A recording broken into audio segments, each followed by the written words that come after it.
you. Good morning to all of you. And thank you, Remy, for having us here. I've been listening to the conference since the morning. It's really going on well and great topics coming up. I want to quickly invite my panelists. We'll start with Ms. Dennis Cordes right here. Welcome to the panel, and we look forward to hearing from you. We have Tisa Clark. I see her here. I'm sure the others, even if I don't see them, I'm sure they are here, so I invite them. Do we have the third panelist You here? can just call their names and they'll show up. Oh, okay. So let me call the names. So we have Mr. Don Williams here from Princeton Healthcare. We have Dr. Kamala Devi Bhaskaran from Amity University, Dubai. And so we are four of us, four panelists, and we're looking forward to a very lively and a very important discussion today. So the topic that we're really talking is going global. Okay, so what does it mean to go global, and especially in the context of Africa?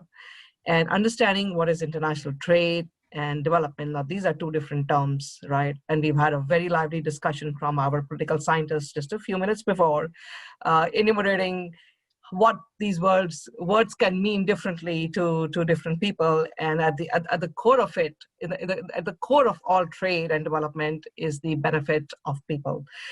Thank you for those comments. And now without much ado, I'm going to invite Tisa Clark to go ahead and introduce herself and talk about aspects of going global with her experience.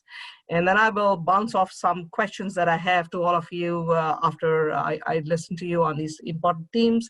So what are the three themes? I would like you to focus on what is happening in the world right now. What are the issues that we are facing related to COVID? We can also, what is for the whole concept of going digital, how is that impacting global trade? And then I will leave it to you to share your experiences as well on other areas. Thank you so much. Over to you, Tisa Clark. Well, thank you so much. It's such an honor to be among some esteemed leaders across this globe. I am Tisa J.D. Clark. I am president and CEO of J.D. Clark Professional Services. We provide construction, consulting, and real estate services to transform communities through social impact here in America. We are based in Upper Marlboro, Maryland, which is in Prince George's County, and we specialize, our niche, so to speak, is related to affordable housing. So we partner with nonprofit developers, we partner with housing agencies, local municipalities to transform blighted and vacant and distressed properties so that they in turn become available for first-time home buyers, low to moderate income families. So we have been providing this service for 12 years. Prior to that, I was an executive at Freddie Mac, so I'm fully aware of the full life cycle of mortgage and origination from the loan origination process until it is securitized and traded on the stock market. When we look at global, personally, my company has not yet had the pleasure or opportunity to expand outside of the United States, but I know that from a barrier or hindrance perspective, or some of the issues that present themselves are capital. Capital is definitely one area of concern. And then taking the model that has been established and proven here, navigating in a new region, a new country, being familiarized with the local laws, the local code requirements, and navigating through the workforce that would be available, because here in our area, we do leverage local small businesses. We do leverage local residents of the communities in which we serve. And so for us, the model exists, but I think the largest issue or barrier that we have now is around capital to expand expand. With the COVID kind of introducing its way into the mix, construction clearly is an essential function that is needed, and we're seeing construction steady moving forward. But what has occurred with COVID, materials have been a concern. So the price of building components and building materials have increased significantly, and availability has increased. And so I would assume that those same challenges would occur and are happening across the globe in regards to material costs and access to materials to support construction. Thank you for those comments, Tisa. I also in project management, which is a very important skill as we grow global. If you would like to share, certain takeaways that you would like, what could be important actions which require you to manage projects which are global. So I'm actually a certified project manager. So I do hold the PNP credential from Project Management Institute, which is an international standard. And I think that, being in the pandemic, one thing that it has allowed is more digital and virtual communication.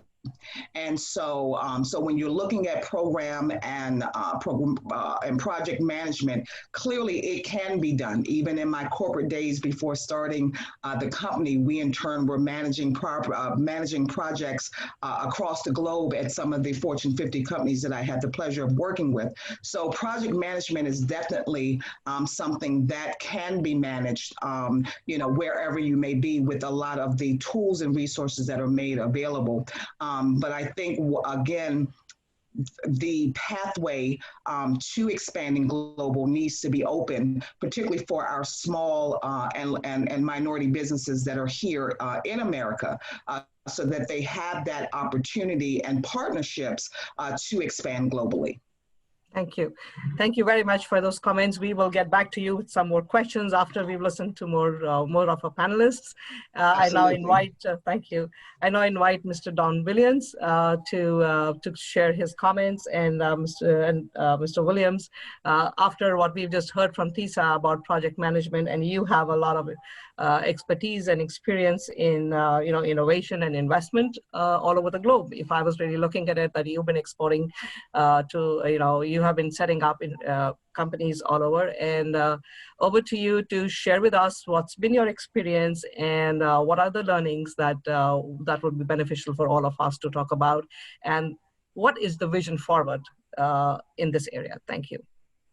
Well, thank you. First and foremost, I'd like to tell everyone I am honored and delighted to have the opportunity to speak today, and thank you, Dr. Remy, for inviting me to this very strategically important conference on Legacy Global Summit Conference. I like to always open up by saying this is our time. This is an opportunity for people of color and people from the diaspora to move ahead. There's tremendous opportunities. My company, I'm CEO of Princeton Healthcare and Technologies. We are a globally focused, vertically integrated healthcare company. And in that, we are involved in the development of hospital and healthcare initiatives, basically on 5 continents. And we have done a lot of work in Africa and continue to do a lot of work with our brothers and sisters in Africa. There's just tremendous needs. Our motto and our mission is transforming lives one life at a time. And our position is to, empower our brothers and sisters by bringing technologies and our expertise into markets such as Africa, since the needs are so great. So, I look at this panel, and I look at this summit as an opportunity for us to explore ways for us to collaborate. There's so many opportunities, but you can't do it yourself. And so it's critically important, strategically important for us to develop partnerships, global partnerships and resources that have the expertise that can empower our brothers and sisters in the market to allow them to also grow and have a foundation that they can continue to develop, not just from our expertise, but from the expertise that we can share with them so that they can provide a better foundation for the country. And so we see tremendous opportunities. We find that, you know, our biggest strategic advantage is when you have other countries trying to come into Africa, they are foreign entities, if you will, coming into the market. And I find that when we're in Africa, our brothers and sisters embrace us. And so if we have the expertise and the knowledge, we can do so many good things, so many powerful things that can help the country. You know, as we all know, healthcare is critical in all of these countries. And so we can actually have a significant impact, but it's not without challenges. And I've known a lot of folks have talked about the challenges with getting capital. And Don, may we have some volume, please? Can you give us a little more volume? Oh, I'm sorry. Yeah, Sure, we can't hear you well. absolutely. Sorry about that. No Thank you. problem. What I was saying is that we actually see the need for the whole investment piece. Is that better? Can you hear me a little bit better now? Okay. Yes. You know, the challenge many times is when you go into these markets, and in any global market, is really the financial engineering, if you will, to make these projects a reality. So you got to be really astute to, you know, what's going to make this project, what's going to make this opportunity a reality. And so you have to understand, you know, the macroeconomics of what's happening, how stable that environment is, what are the possible routes of funding the project, who are the project sponsors. All of these things go into the mix of making a project successful. So, you know, you have to understand that going into the market. And then you got to have a good ground game. You got to have good people on the ground, resources that you can work with. You got to work with the embassies and the consulates. And so you got to have a good understanding of how to make things happen in the market, because you will run against challenges. But like everything that we've always had to deal with is overcoming the challenges and looking at the risk factors and understanding how to overcome those challenges so the project can be successful. So I think there's a wealth of opportunity in Africa. I think this time is now. I think everyone is looking for leadership and opportunities where we can and they can embrace our brothers and sisters in the diaspora. There's such a great need. You know, every time we're doing projects in West Africa, from Senegal to Ghana to Nigeria, Kenya to South Africa. You know, we just go down the list. It's there's just tremendous needs and opportunities. It's just being, you know, bring your A game. That's what I like to say. Have your A game. Be serious about the opportunity. Develop those strong relationships. And find global partners who can help you. We heard some of the panelists earlier talk about leveraging your relationships that can allow you to move your program forward. But there's no lack of need. There's no lack of opportunity.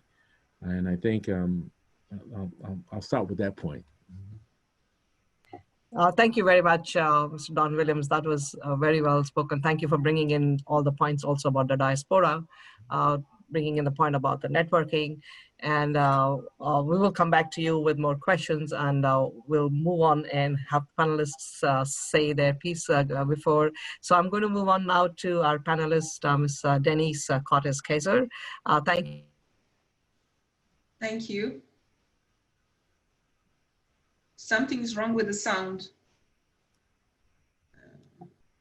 Did that go away? Okay. Now So welcome to this panel with your expertise and experience that you've had as a CEO and a business strategist.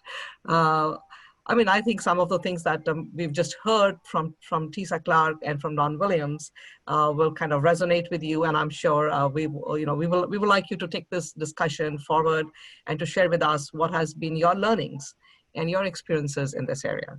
Thank you. Thank you so much. Thank you, Dr. Remy and the team and everyone for inviting me. I'm Denise Cortez-Kaiser, I'm Mozambican. So every time people ask me, where is Mozambique? I said, next door to South Africa. So at least people know where do we live. We are the neighbors of South Africa. The best food in the world, I can tell you. So I come from Mozambique. I do business advisory for traders and investors coming to Africa. In the past, I was the executive director of the biggest business association in Mozambique. So we manage like $70 billion in business, from large investors to medium companies, and nowadays oil and gas companies as well joined the association. And what I see in terms of international trade, as you said, is that, for example, from our side in Sub-Saharan Africa, according to World Bank, the data from economic indicators, our levels of import are larger compared to exports. For example, if you see 2017 was 25.89%, 2018, 27.75%, and 2019, 30.42%. And if you look at the levels of export, that in majority we export raw materials and mineral resources. What happened is that in 2017, we had 24.3%, the year after 26.25%, and then last year was 27.49%. For many years, Africa is being the source of raw materials and mineral resources to the rest of the world. And we have been importing transformed goods and importing services. What is being used as a justification for investors to not hire local people to do the work is that we are not qualified. But what is not being said is that which qualifications do they require for us to be able to do business or for us to be able to work with them? So this is being used as a justification even in the oil and gas industry, because nowadays, for example, in our case, Mozambique, we have the biggest resource of oil and gas in the world. So it means that a lot of foreign investors have a look into our country. They have the eyes on us. And because the country has no capacity to respond to the demand, sometimes we are almost like slaves to the will of the investors. So it means that investors, when they come to the market, they come with the double taxation agreements because they have these companies open in Dubai and all these countries that have double taxation with Africa. They come with tax benefits that deduct them 30 years of taxes to be paid, which is very difficult as well. And very soon we're going to have free trade agreements. This deduction on 90% on the tariffs for goods and services that will reduce the source of income for the governments to respond to the demand of the market, the needs of the population. So we are going into a situation where we don't know if the trade agreement will be a blessing or a curse. Because for the trader side, it will be great because we're going to have a large territory for us to trade. But for the governments that have to look after the communities, now the governments have to start seeing how to remove these tariffs and start putting the same costs in other goods and other services in the market.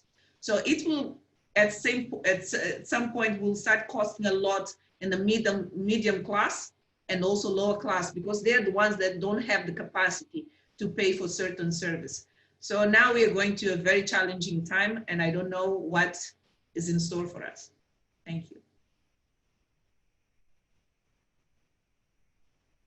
Thank you for your comments, and we'll have, I'm sure, a lot of questions coming your way.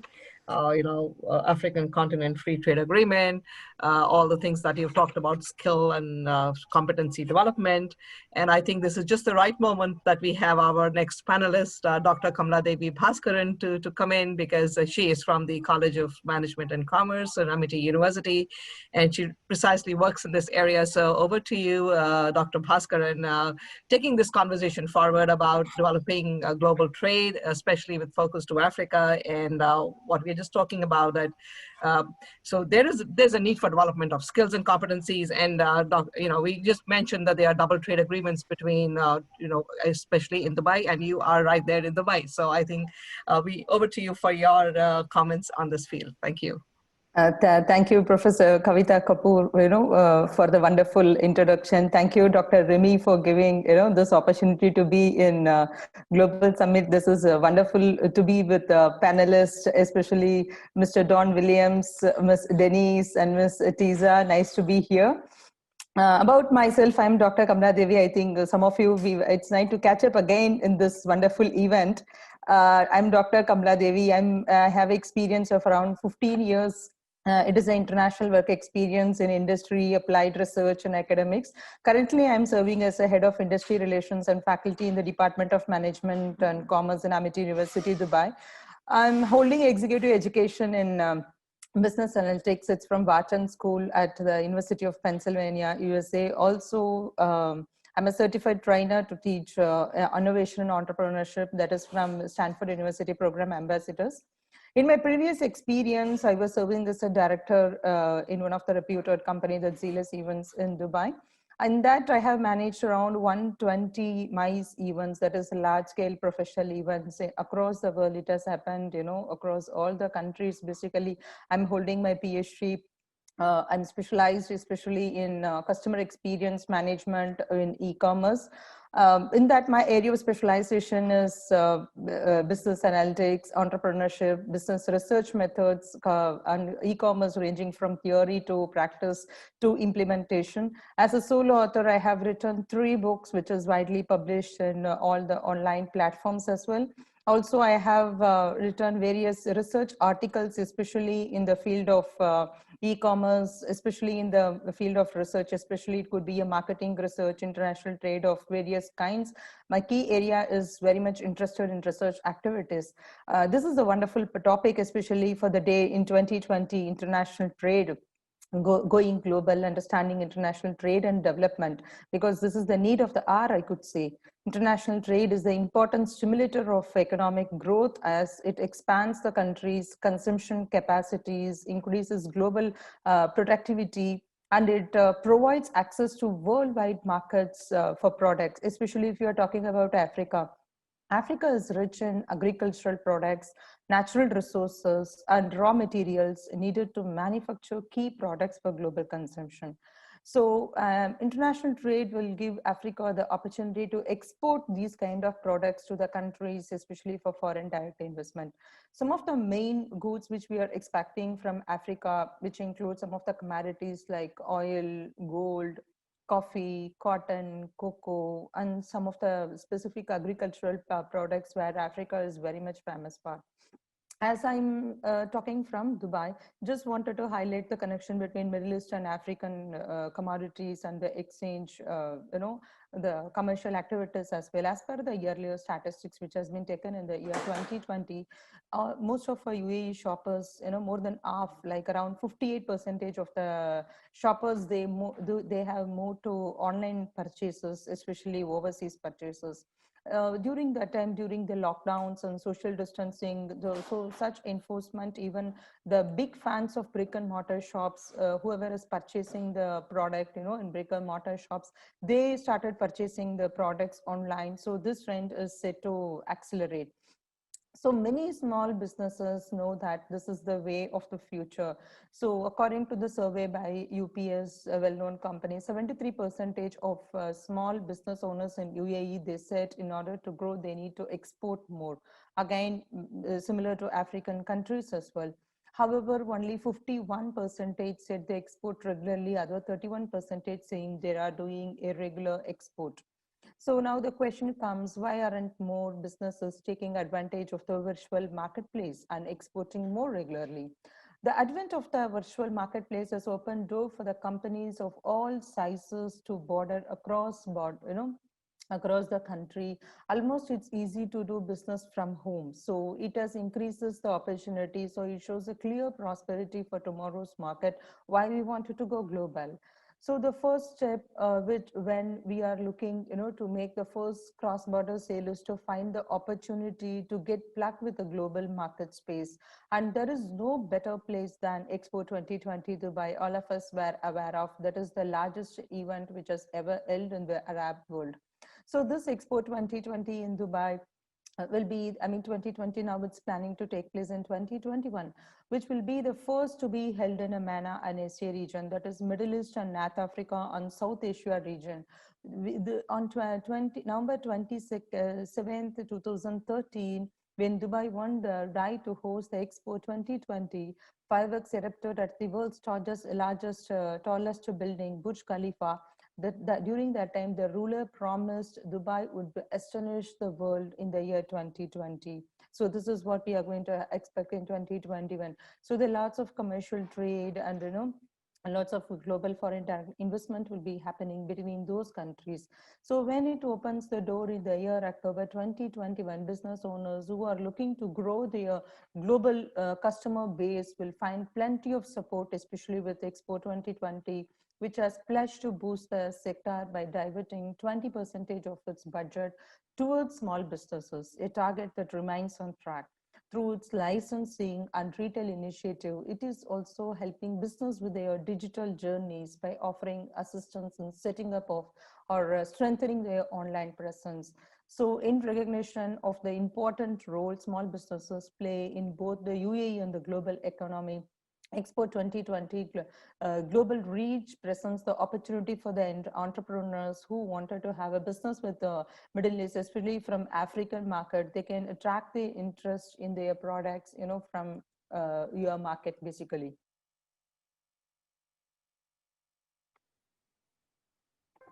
Thank you.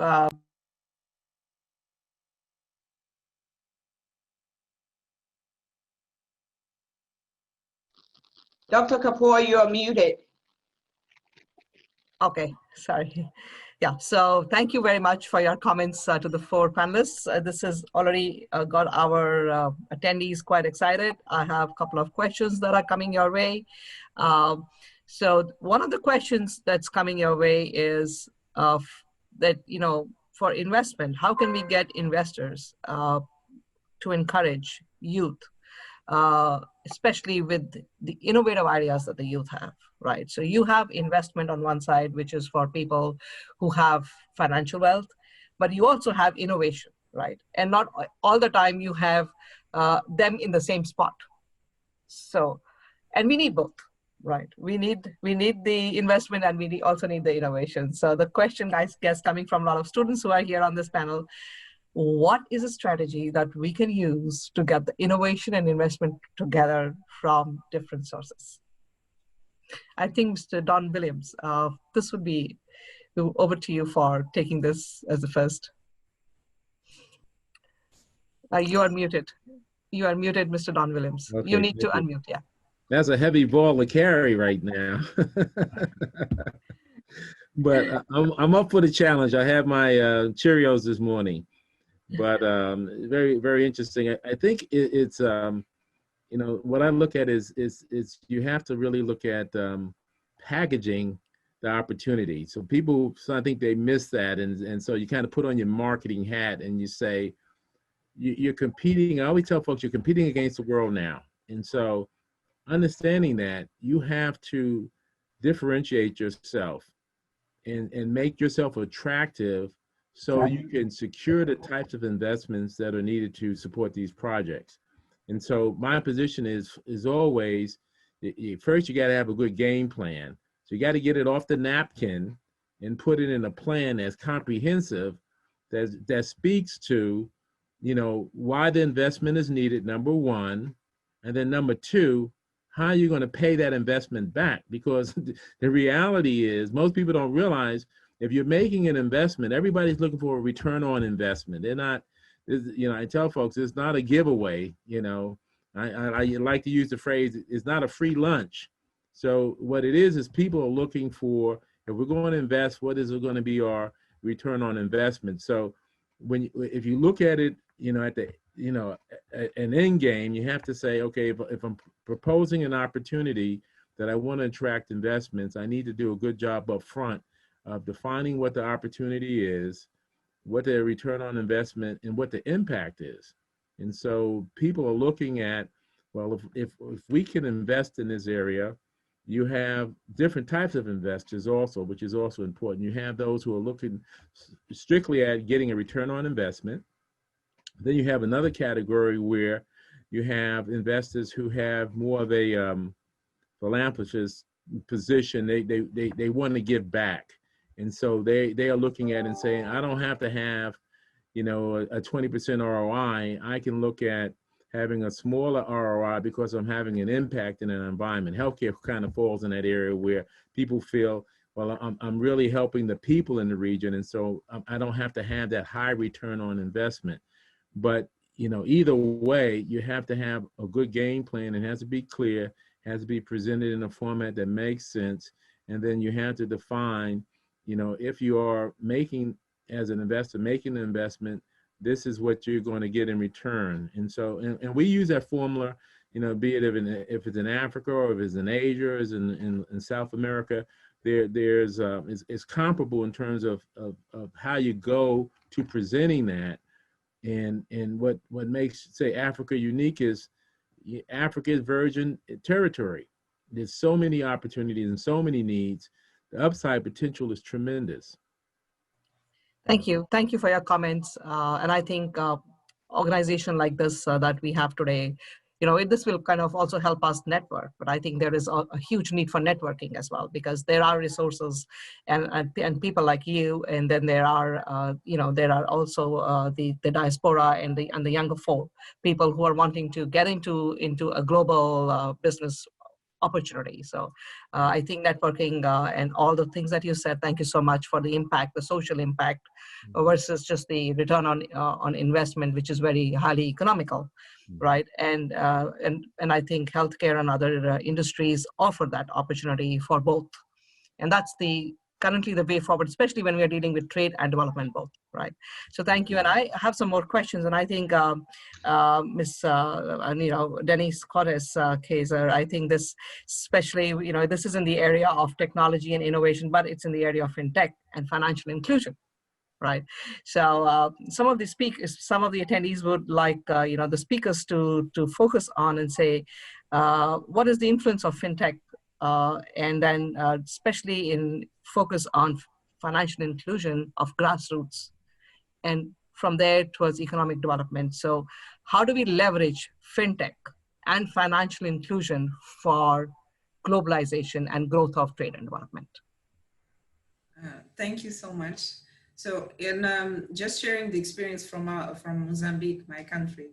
So in terms of fintech, we don't have so much experience apart of M-Pesa that we have in the market. The other competitors that we had in the past, something failed. I don't know what failed, but it didn't work.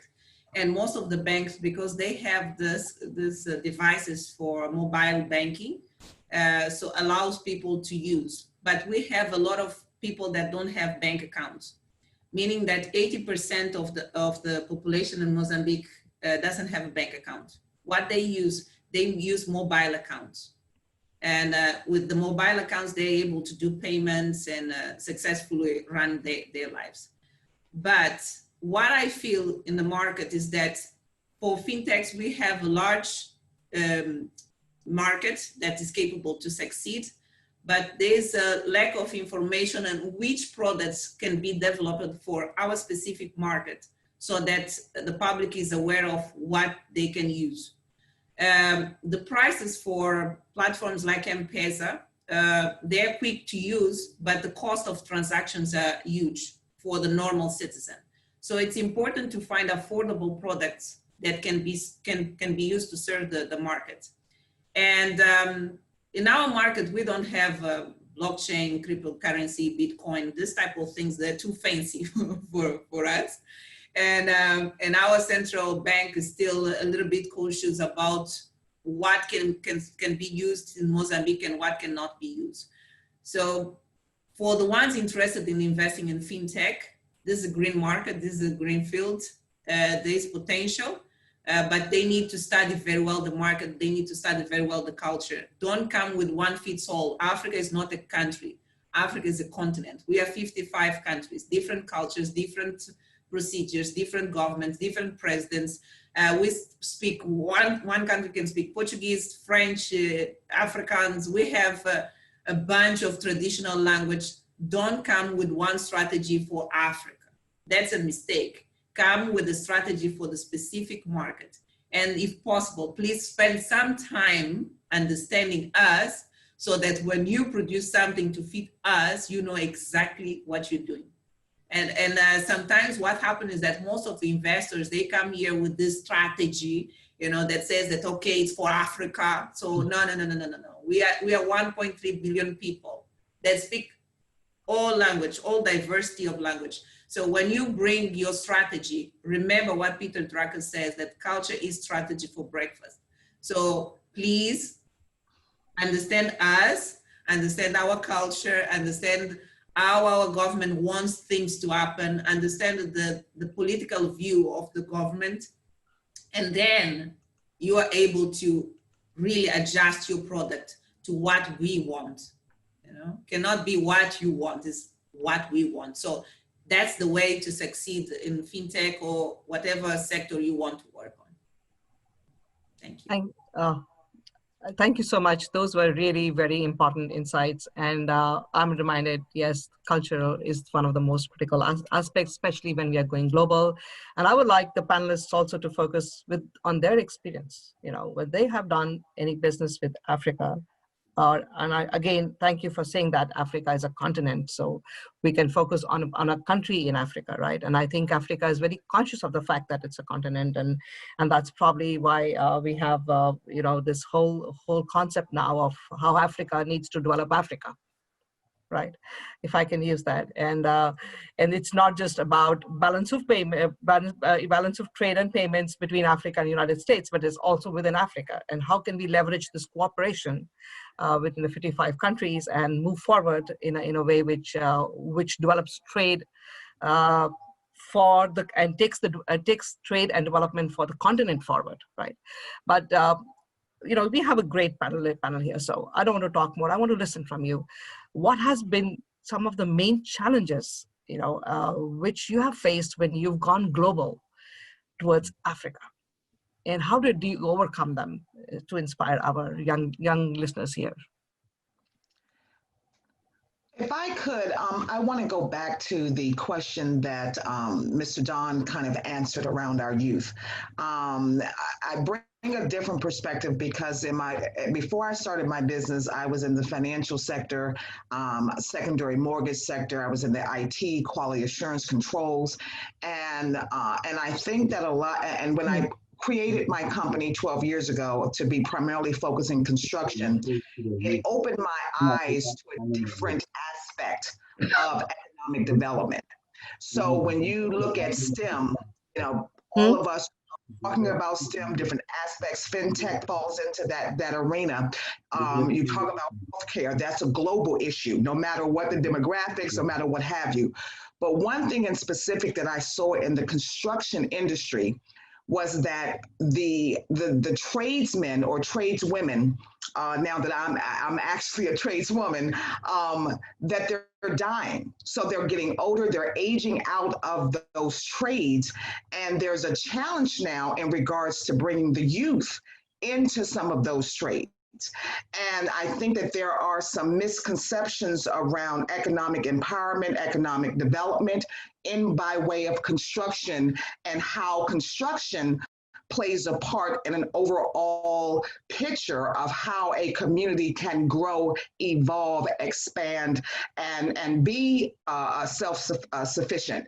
And so when we look at how youth can get engaged, I think one of the challenges, and we experience that here in America, and I'm sure it's the same globally, is that exposure. A lot of our youth are not exposed to the different opportunities, the different, the potential of being very successful, being self-sustaining, being empowered in a trade type opportunity, being a construction company, or being a electrical supplier, being a plumbing or mechanical company, or tradesman for that matter. And so I think sometimes we forget about it, and I was very guilty of this prior to having a construction company, because it was just an area I wasn't directly connected to. But I'm seeing that also can be a path for some, because for some, they will go the college path, they will go the degree path, they will go the STEM path, but there still needs to be a path that youth can have exposed to them that will address where they currently are. So I've talked to some youth coming out of high school, and they don't have the option of going to college because they are responsible for helping to take care of their homes. So they need a path that in turn can be exposed to them, that can be lucrative and help their community grow and evolve. Thank you. Thank you, Tisa. I also want you to focus on Africa, the youth that we have in Africa, right? And I get it. And I think that would be the same scenario of exposure. Absolutely. Absolutely. Thank you. Thank you. You're right. Absolutely. You're spot on. It's for both. But I'm for the next few minutes that we have left on this panel, it's also about skill and competency development in Africa, right? In all the countries of Africa. I mean, that's why we see skewed trade, right? So what are some of the, I would say, a strategic way forward or the way forward for the continent to develop, and some of the countries which are actually facing the bigger pinch of the negative balance of trade, how can they leverage their resources, their situation in the geographical map, right? And the strength of the continent of Africa, which has its history, which has a culture, which has richness of resources, which has richness of people. Take that forward and rise globally. I'd like to maybe address some of that question that you presented, because I think this is a very strategically important question. I think what I see is as African countries, from my perspective, may need to negotiate a little tougher with organizations and countries who are coming in to do development in the country. And the reason I say negotiate a little tougher, I think, Doctor, some of the questions that you Sure. concerning opportunities for the youth can be directly tied to the fact that when these organizations come into the country, they do not embrace the regional resources the way they should. And I've seen this across Africa, I've seen it in other markets, but I see it even more so in Africa, where they're bringing, technologies to, say, develop a road, a major highway, or some other infrastructure project, and the folks and the brothers and sisters in Africa are not participating. I mean, we're seeing that, over and over. Someone gets a big project opportunity, billions of dollars involved, but the regional folks, the citizens of the country, are not participating, getting that opportunity.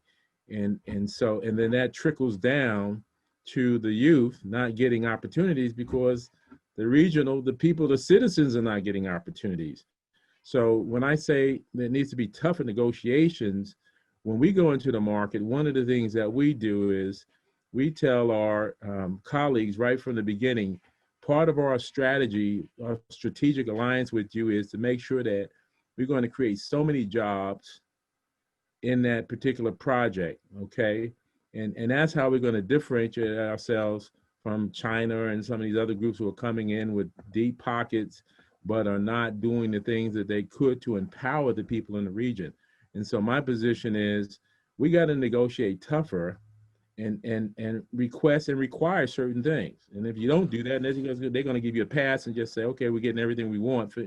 That's the bottom line. So we got to be sharper, and we got to be tougher in early negotiations, and that will trickle down to create opportunities, jobs, opportunities for people to learn the technologies and empower them, to give them the skill base that they need in these respective markets. And then that gives the youth opportunities to also learn. There could be all types of internships that could develop from this.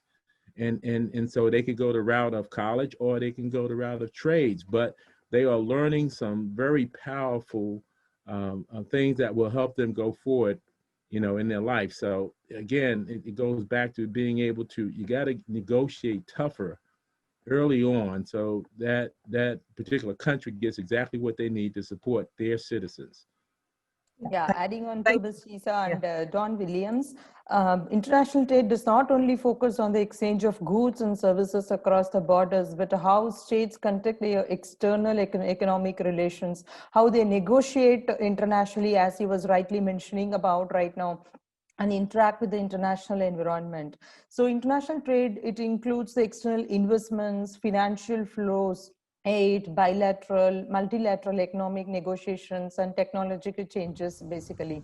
So these changes will not only, helps to exchange the goods or services, but to promote peace, security, and reduce tension among the states.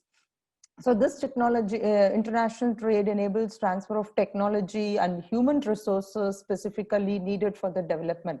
So technological transfer is very important in developing countries, as she was rightly mentioning, about 20% of the population are holding the bank account and 80% are not. So since the markets are largely needed the high-tech goods in this country, Africa is different in a good way. Where the world trade has stagnated, intra-regional trade in Africa has gone through the roof. Where the world is seeing a shrinking of population, Africa is destined to become the home of 1/3 of humanity by the end of the century. If you are a businessman, the good news does not stop there. No wonder the giants like Coca-Cola and Heineken have arrived in this continent, and they have sensed that Africa is the future. So in 2020 may be remembered as the year of Zoom and gloom, means the forced transition to an acceptance of virtual conferencing is opening doors or gates between population all over the world. So though is existed before, the practice was not standard and frequent enough to be considered as a primary communication. But now Zoom and gloom became the market. Everybody wanted to go global. Right. Thank you. Thank you. Those were very interesting comments. And I think this all extremely great conversation, and every point that's being sent here, being said here is so relevant and important for all of us to understand. We need the development. We need the negotiation that you said, Mr. Williams. We need to be conscious of where will this trade take us in future. Trade without development is not the way that Africa will overall prosper. It is not about taking the resources from Africa and exporting them. It's about developing Africa. And for that question, I have another interesting question that's come up on Mozambique, Denise, and if you will, I'm going to ask that. And that's a very pertinent question. And these kind of questions would probably be coming in every industry. But here is, something about a lot of people want to know, what are the laws, for example. So this is kind of bringing us back to regulation. It's bringing us to the law. It's taking us to policy. It's taking us to implementation of policy and some of the tougher questions that we may have on how do we track this ethical implementation of policy. But before I get on to that whole tirade, a quick question is, what are the laws regarding foreign investment in mining gold in Mozambique? Are there any rules and regulations of foreign investors partnering with companies in Mozambique? Thank you for asking. Okay, we have been talking about, for example, local content for quite some time. And there's a lot of small pieces of the legislation valid for different sectors of activity that is being implemented. For example, for someone who wants to invest in the construction sector, and should consider 51%, 49. 51% is the investor, 49% is the local. If we are talking about oil and gas industry, okay, we have the law from 2014 that is applicable for the oil and gas industry, where they said, okay, for the big buyer to buy from a local supplier, the price should be at least 10% more compared to the foreign investor, foreign company, but that is unfair in our point of view, for the reason that I was explaining. This investor comes with double taxation, comes with tax deduction, comes with everything, and the local has to carry on the shoulders all the taxes that he has, plus the fact that he has to go to the bank to have access to finance to be able to provide to this big buyer that will pay him after 3 months or 6 months. So our legislation now started changing, and discussions are being taken care of. And there is a local content task force that was created to manage this type of expectations. The government created the authority for vocational training because of the reason that I explained before, for our manpower to be able to provide service for the industry. And we have, for example, now because we want to accommodate the investors coming into the market, there is a agency for promotion of investment in Mozambique. All investors can apply for tax benefits in the country, depending on the sector of activity, the volume of investment that they are bringing in, the number of locals that they aim to employ, and also how they want to give back to the community, because it's one of the points for the investors to be attractive is to also look at the community. So the legislation is quite flexible for investors. And now, for example, our government started having a look at the renewable energy sector, because we have been relying a lot on the basins to supply electricity. We have to share the quota of electricity with the rest of Southern Africa region, including South Africa. And now we started looking at renewable energy, which is one of the sectors that is booming. So legislation was created as well to accommodate investors. PPPs are also allowed in the country. Investors can do PPP with the government.